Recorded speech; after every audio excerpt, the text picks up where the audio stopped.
ช่วงนี้ก็เห็นข่าวไอ้บอยอยู่ที่เราให้ก็ต้องคิดหลายกลับมาให้กำลังใจแล้วบ่ให้ค่อยคิดหลายเท่าใดเนาะเงินทั้งหมด10กว่าล้านบาทแล้วก็ค่อยต้องหาจะกี่ปีเนาะสิค่อยคิดหลายเท่าใดมันบ่แม่นซื้อค่อยคนเดียวให้ดินก็ได้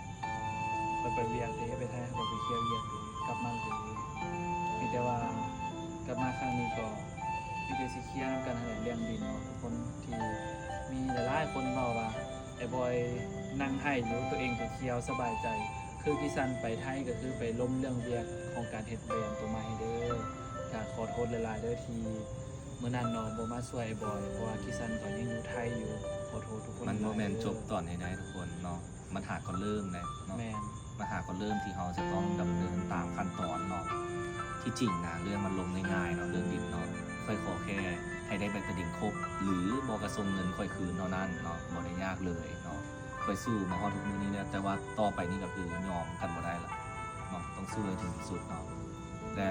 ก็อยากให้กิซันนี่เนาะสู้ไปน้ำกันนั่นแหละเพราะดินออกซื้อเดียวกันคันว่าอยากปั่นเงินเนาะขายแล้วปั่นเงินอหย่างต่างๆก็จึงว่ากันเนาะ